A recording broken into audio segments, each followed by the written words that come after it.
Hello everyone, this is Turin here, and today guys I'm here with another Total War Warhammer online commentary. In this battle I'm going to be playing the Wood Elves led by the mighty Mel Gibson, and I am facing off against the Dwarfs.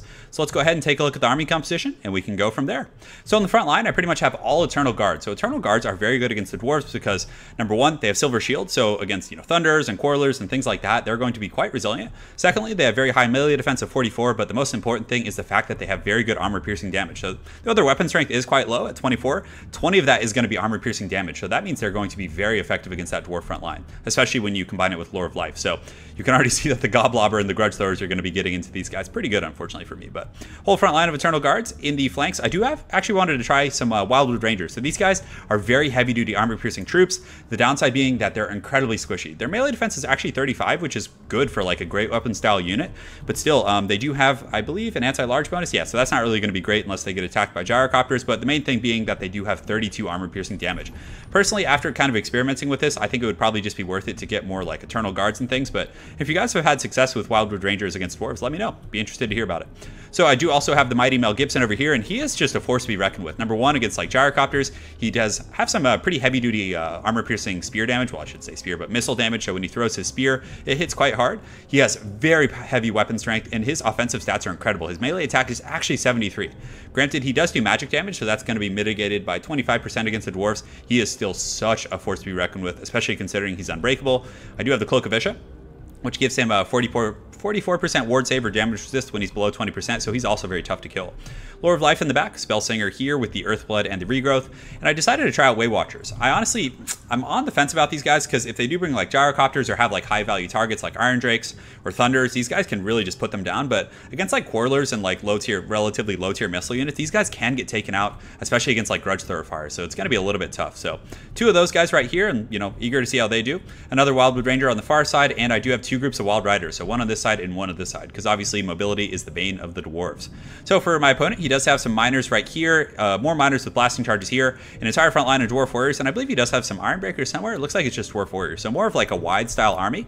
But I actually have been seeing a lot of Dwarf players do this. They like stagger like some troops like this, so it kind of like makes your engagement very uneven and can kind of start to favor the Dwarves a little bit when your like line doesn't engage as a whole. So I like that tactic. I can also see it kind of like mitigating the effects of Lore of Life, because if I get some guys caught up here and then my other two are engaged over here, I can't like heal everyone at once. So definitely some cool stuff. So Dwarf Warriors, pretty good choice against the Eternal Guards. They have good combat stats. They're actually cheaper if I'm not mistaken.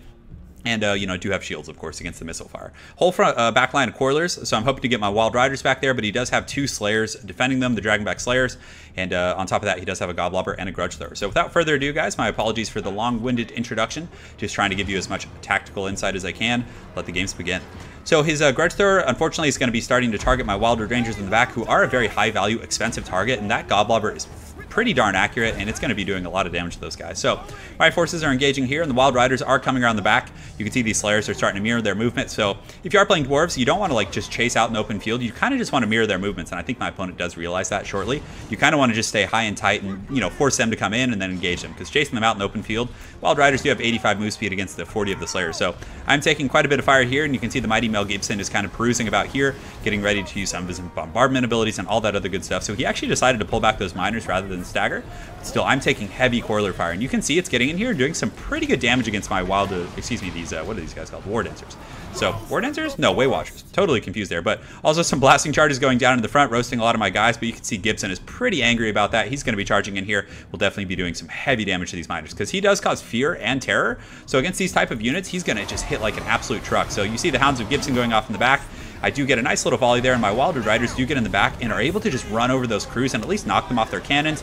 And I also do get that bombardment ability right here, which does some pretty good damage. You can see these Quarrelers take some heavy HP damage, and it looks like my White Watchers are actually doing pretty good at kind of outdoing these Quarrelers, but for every group I have, he has two, so he's going to be able to kind of out-trade me over the course of a long battle, and my Way Watchers over here got just absolutely dumpstered.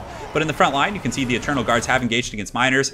The Eternal Guards will easily win this battle. This is just going to be very one-sided, but my opponent's just using them as like a frontal kind of fodder line to kind of wear me down. It's forcing me to use my Lore of Life, or I probably should have saved it, to be honest, but then he has these Dwarf Warriors and Auxiliary who are going to be doing well for him once they engage against some somewhat tired Eternal Guards here. But in the back, my Wildwood Riders are able to kind of outmaneuver the Slayers. You can see this one group is going to be slamming into the side right here, just getting into these Dwarf Warriors. and also shutting down some of these coilers on the far side. And the same thing, I was able to outmaneuver those Dragonback Slayers over here, though they are going to be collapsing on me. These guys are going to get in here and do some massive damage to those guys, and I'm hoping that I can just, pull out right away, because if these Slayers are able to collapse on these guys unimpeded, I will take massive casualties. So you can see I do pull out, but I am definitely going to get caught up here. As you can see, a lot of those Dwarf Warriors are kind of obstructing me, so I'm going to take some heavy losses there. But in the front, it's going pretty well. You can see the miners collapsing, and the mighty Gibson has gotten into the back line, and he's going to wreak some serious havoc on this back line and definitely shut down that Coroller fire. I do have one group of Way Watchers that are in good shape, but my opponent is doing a very good job of using his Grudge Throwers and different things like that to shut down my very expensive back line. You can see the Gibson is trying to get over here. I think I was trying to get to this Runesmith and just take him out, but unfortunately, he does push through units somewhat effectively, but still, it's not going to be that easy. So Orion is kind of trapped in there, but in the back, my Wild Riders and other troops are getting chased off by the Slayers here. But I do have some Wildwood Rangers who have decided to chase down these Slayers here, and will definitely do a pretty good job of kind of fighting those guys. Though it'll just be, a very bloody exchange, because they're both like lightly armored high DPS units. But the battle is pretty blobby at this point. My Eternal Guards on the far side are doing well, but unfortunately his side over here was completely compromised by these Wild Riders, who are just kind of having their way with these Coilers. They were also able to shut down and do some decent damage to some of these Grudge Throwers, but it looks like most of the Grudge Throwers are actually still firing. And despite being like really aggressively pushed in the back, he still has a good firing line of Coilers here. So very well played of my opponent, kind of maintaining that firing line. You can see these Way Watchers continuing to take heavy fire, but the mighty Gibson is going to be dropping another bombardment right here.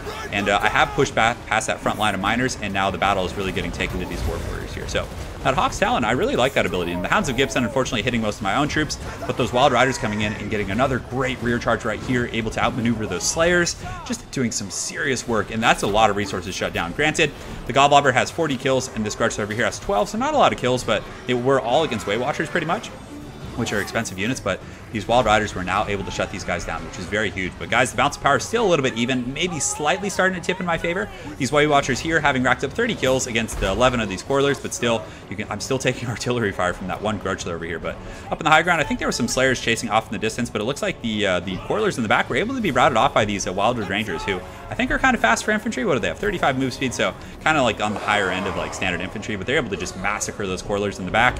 And my Eternal Guards are holding pretty well with that Lore of Life. You can see over here on the far side, I am getting the Rune of Wrath and Ruin, but Orion is over here now, and now that he's like, my opponent has a Rune Lord and a Rune Smith, and Orion is just going to destroy these guys. I mean, he's undoubtedly, in my opinion, one of the best duelist lords in the game. I think like Kolek and Durthu can beat him, but aside from that, like, he is just a monster. And also on top of that, he is unbreakable, so he has a bit of an advantage against like Kolek, in that respect. So, Kolek, who's like at 10 or 20%, can probably rout, but Orion will stay and fight and can potentially like turn the tide of a battle. So he gets a great rear attack on that Runesmith right here, who's taking some pretty substantial damage, but Orion does also have that problem where sometimes he like runs circles around things before he attacks them. But look at that hit, putting him down to negative leadership, just about half health, give or take. And a lot of these Dwarf Warriors are probably getting terror routed. So you can actually see the Dwarf Warriors here, not being Longbeards, are not immune to psychology, so they actually rout off here. So I decided to send Orion over here to go after this Rune Lord, because Rune Lord's obviously a very heavy support hero, but are not going to be a great duelist. So Orion is going to be going after him. Still hasn't had his Cloak of Ishak procced, and I love when he throws like melee spears. It's just so haggard. It just like flies right over their head. But the Rune Lord looks like he's actually running right now, but no one's going to get away from this guy. He's definitely the Lord of the Hunt. He gets a great shanking right there in the back, and those Wild Riders also coming in, going to get a great rear charge. And the Rune Lord, actually, I always thought he was immune to psychology, but I guess he isn't. So what is that? I could have sworn he was, but let's actually go ahead and pause here for a second and take a look, because I thought he was immune to psychology, but no, that's Encourage. Okay, I just got the symbol mixed up there. But unfortunately, the Gibson is going to be chasing him down. You can see a lot of the Dwarf troops are starting to crumble. Definitely, got into the back line pretty effectively with those Wild Riders. That was very tough for my opponent. But here, this guy is not going to stand a chance, and there's no way he's going to get away from these two units. And oh man, these casters have some very cool animations. Look, that's so brutal, and I'm so excited to see. But he got up pretty quick from that. Like, he got slammed and literally just got up and started running away, which is pretty funny. But I'm really excited to see some of the custom animations from Total War Warhammer 2, like the dragon and Krokgar fighting against the High Elf Dragon that you guys probably saw from the bridge battle that everyone was showing on their channels. But man, that was some cool stuff. But you can see this Rune Lord is broken. Most of the Dwarf forces have been kind of shattered for the most part. There's a Runesmith over here, some decent Dwarf Warriors and a Runesmith still fighting in the pocket. So my opponent actually had 2 Runesmiths, but his Lord is at about, what is his HP right now? Let's go ahead and take a look. So about 300, so 1 or 2 more attacks from Gibson is definitely going to put him down. And a lot of these Dwarf Warriors and Miners in the back are going to be rode down by these Wild Riders. So we'll go ahead and fast forward a little bit. It's a little bit of attrition here, but my opponent does kind of reform ranks. He has some Dwarf Warriors and a Runesmith here. So his Lord was killed there. And now Orion's just going to kind of systematically run around, and he's so freaking fast. Like, you guys probably saw that game like about a week ago on my channel where like I was playing the Orcs and I was on the boar, which is faster than him, but he was somehow able to like keep up and just absolutely destroy my Lord. So that was a little bit of inspiration to get back to my roots and play the Gibson, who probably is my favorite Wood Elf Lord to play. But obviously the Glady is pretty good in a lot of matchups, but I think against the Dwarves, like Orion has a place. Like he does pretty well. So he does Terror Route this Runesmith, and I'm surprised Runesmiths aren't immune to Psychology and a lot of that Dwarf leadership. But another Runesmith over here is kind of, you know, putting up a fight. He does have the Dragonback Slayers who are back in action. They're going to be just absolutely massacring these Eternal Guards here. And I've seen some Dwarf armies where they just like spam an entire front line of these Slayers, and just they can actually like really wreck your front line. Granted, it is a bit of a risky gambit, but it can pay off. So the Dwarf Warriors coming in for a fourth quarter push, led by the Runesmith. But you know, the mighty Orion over here is definitely going to probably terror out a lot of these guys. Not the Slayers, of course, but you know, for the most part, a lot of these guys are probably going to get pushed off the battlefield. So at this point, my opponent's entire army did shatter. There are some Slayers fighting tooth and nail, but you know, they're not going to last much longer. But they did rack up 97 to 100 kills, which is not bad at all. So very well played to my opponent. I don't know how I feel about the Wildwood Rangers. I'd be really interested to hear your guys' feedback. Granted, compared to the Eternal Guards, they really paid for themselves in terms of the like damage they did, but you know, you can get 2 Eternal Guards and some Chevrons for the cost of 1 Wildwood Ranger. So there's a little bit of give and take there, but I like the way they perform. The one thing I might change is Way Watchers. Honestly, I might just like get like 4 Glade Guards. Like I feel like that would be better, even against like armored units. I don't think the armor piercing is that good, so that would be the one thing I might change with the Way Watchers and kind of this build in general. But obviously, the two Wild Riders were just essential to winning. I mean, mobility is so tough for the Dwarves to deal with. So again, well played to my opponent. More G. Look forward to seeing you again on ladder, and hopefully you guys enjoyed that Wood Elf cast. And guys, I got more content coming soon.